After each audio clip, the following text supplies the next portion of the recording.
Hi everyone, I'm Sasha. This is Sasha's Whispers of Crime Chronicles. I'm sitting here every Wednesday telling you true crime stories. Today I will tell you the heartbreaking story of Skylar Neese, a vibrant 16-year-old girl whose life was tragically cut short in one of the most chilling cases of betrayal you'll ever hear. It's July 6th, 2012, in Star City, West Virginia. 16-year-old Skylar Neese finishes her shift at Wendy's. Like any other teenager, she's eager to relax and make the most of her summer. Skylar, known for her smile and infectious energy, heads home around 10 p.m.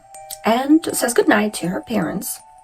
To her parents, this seemed like any other nights, but tragically, it would be the last time they'd ever see their daughter alive. The next morning, when Skylar's dad, Dave, goes to her room to wake her, he finds her bed empty. At first, he thinks maybe she's at school or with friends. Skylar always went out with her friends, and he thinks this was another day like before, and she's probably at school now. But just to make sure, he decides to check.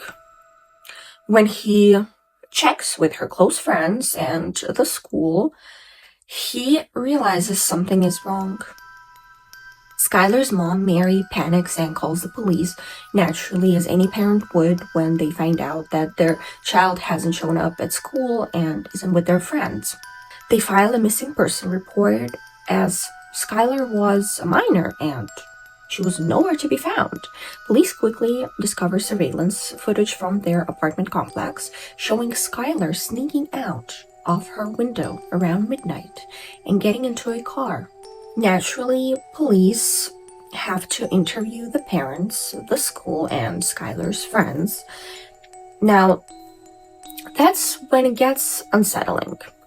Skylar's best friends, Shelia Eddy and Rachel Shove, tell the police they picked her up that night, went for a joyride, and dropped her back off later.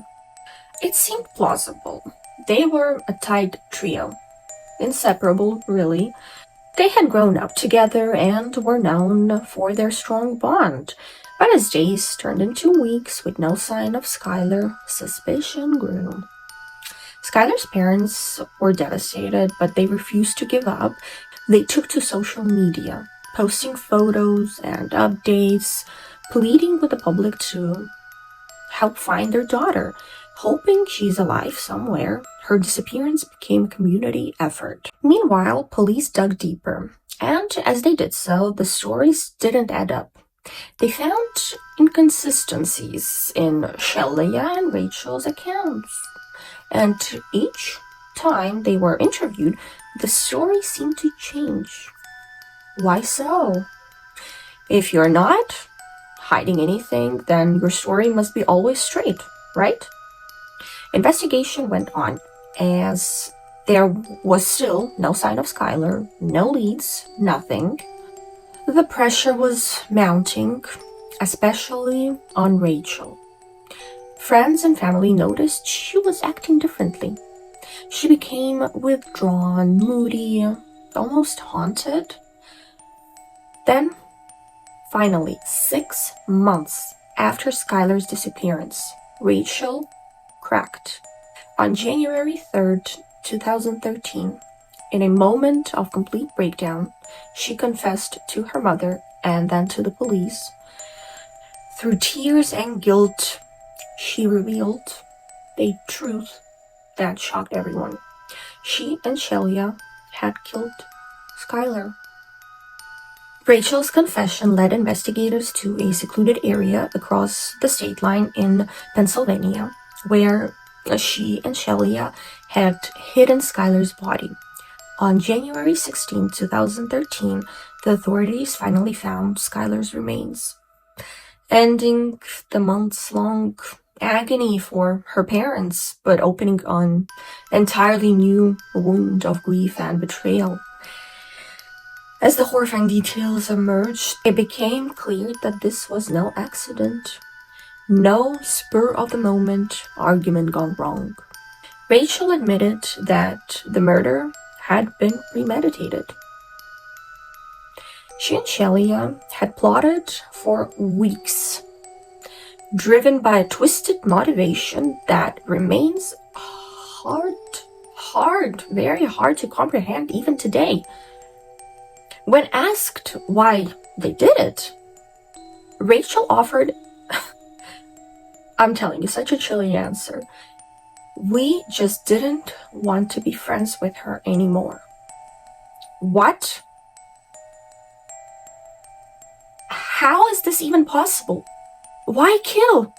Why couldn't you just cut her out of your lives, simply tell her you don't want to be friends with her anymore? Some effed up evil, absolutely evil thing. I can't believe this actually happens. I can't believe that such stories happen. I just, honestly, when I read this, I was shocked. I was truly shocked. Imagine the devastation Skylar's parents, Dave and Mary, felt hearing this. They had welcomed both Shelia and Rachel into their home countless times, trusted them, treated them as if they were family, as if they were their own children. For their daughter to be taken from them in such a brutal, senseless way, and by the very friends she trusted most. Adding to the complexity, at Rachel's 2023 parole hearing, she revealed a piece of information that shed a new light on the possible motive. Rachel admitted that she and Shelia had been in a romantic relationship and feared that Skylar would expose their secret. While the main motive cited was that they didn't want to be friends with her anymore. This confession added a disturbing layer to the betrayal, hinting that a fear of being outed might have fueled their decision to end Skylar's life. Once Rachel's confession was on record, Shelia Addy was taken into custody as well. She had kept up with her charade for months, even joining Skylar's parents in public pleas for her safe return. That is just, it's so insane. It's so ignorant. It's so self-centered. Such effing arrogant people who do that. The cruelty and coldness it took to pretend innocence while knowing the truth, it's something Skylar's family could never forgive. In court, Rachel pled guilty to second-degree murder and was sentenced to 30 years in prison with the possibility of parole after 10 years.